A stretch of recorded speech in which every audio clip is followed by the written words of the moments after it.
네. 이제 권리 변동 살펴봤고 의무 변동. 의무 변동인데 결국 의무는 채무예요. 그래서 채무 변동이에요.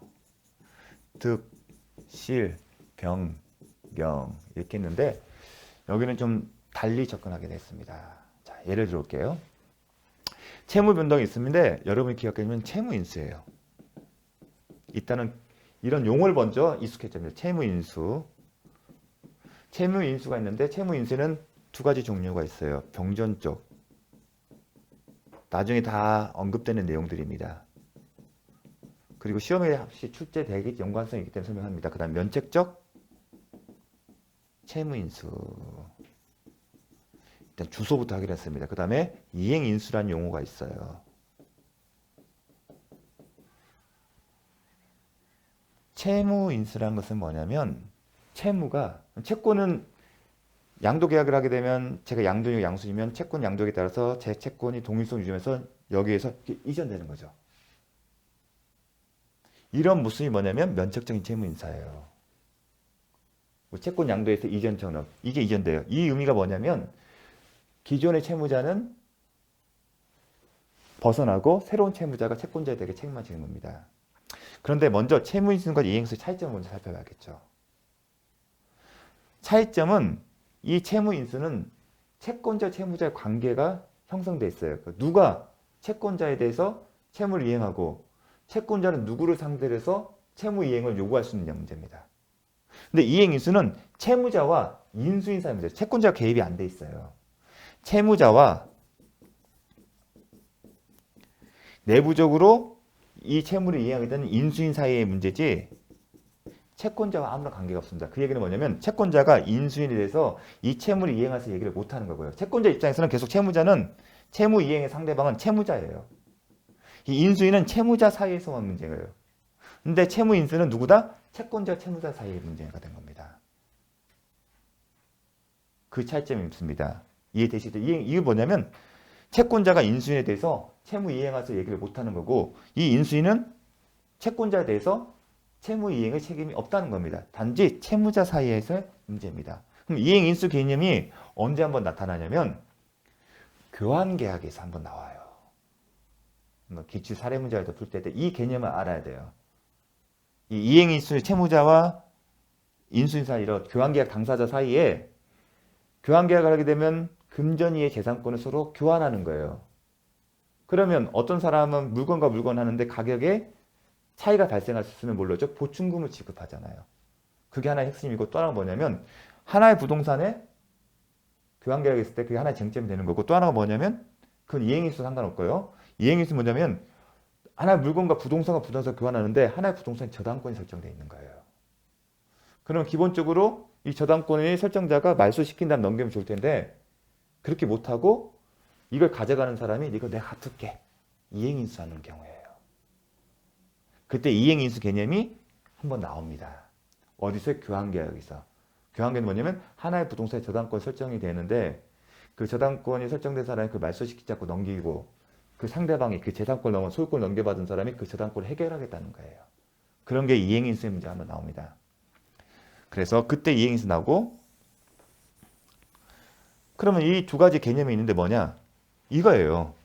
매도인과 매수인이 있다는 전제에서 매수인이 이제 채무니까 매수인이 매도인에 대해서 채권자적인 사람이 금전 지급 금전 지급과 관련해서는 이 사람 채무자죠.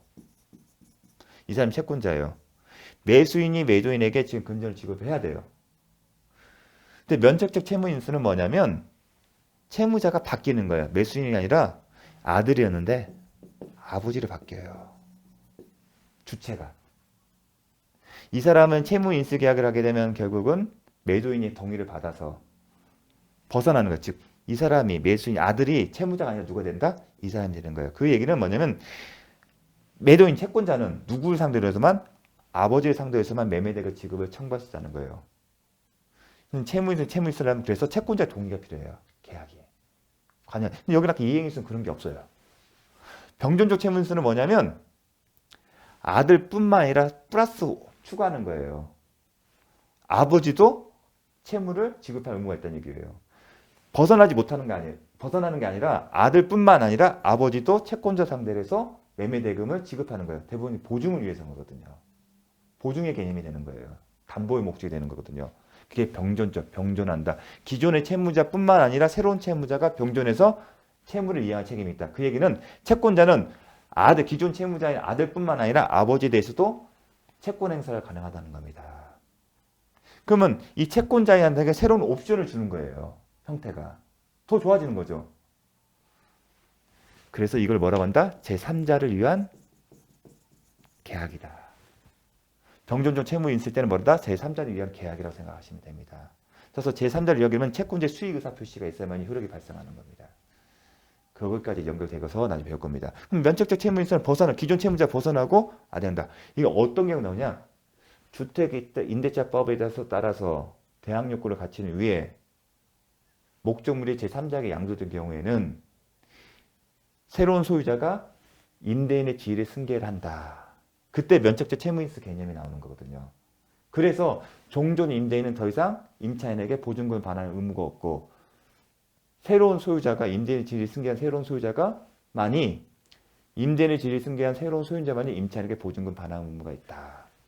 그게 면책적 인수라는 개념과 연결되는 겁니다. 그래서 임차인이 살고 있는 집을 매매 계약을 할 때 임대차 계약이 체결된 임차인이 살고 있는 주택 매매 가능하지 않습니까? 매매 대금이 10억이고 보증금이 5억 있으면 매도인이 매수인에게 받는 금액은 10억이 아니라 뭐죠? 5억을 받는 거예요. 왜냐면 임대인의 지위를 승계하게 되고 매수인은 그 5억 보증금을 자기가 해주고 돌려줘야 하고 매도인은 벗어나기 때문에 돌려줄 의무가 없기 때문에 그래서 5억만 주는 겁니다. 요 면책적 채무 인수 때문에 임대인의 지위 승계하는데 그 의미가 면책적 채무 인수이기 때문에 그래서 요때 한번 언급이 됩니다. 중요한 개념으로.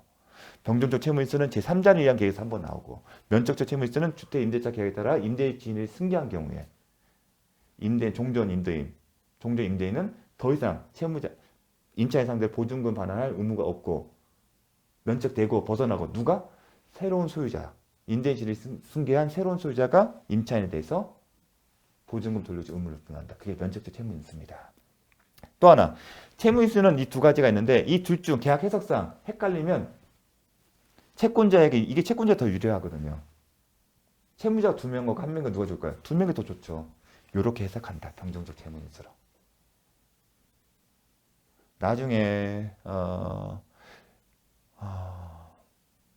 나중에 이런 어깨 해석하는 게 되면 기한이익 상실 특약에서도 이렇게 나옵니다. 이런 기한이익 상실 특약의 두 가지 종류가 있는데 만약 해석상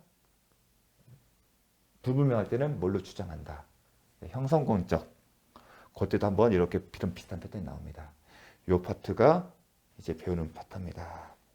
이제 의무 변경은 그러니까 채무 변동은 이 정도만 아시면 됩니다. 그리고 아까 또한 뭐 상실과 소멸 관련해서는 채권 채무가 동일하게 기속될 때는 채권 소멸한다. 채권 소멸하기 때문에 당연히 채무도 소멸하겠죠. 그건 당연한 얘기다. 그래서 이로써 권리 변동까지 살펴봤습니다. 수고 많으셨습니다.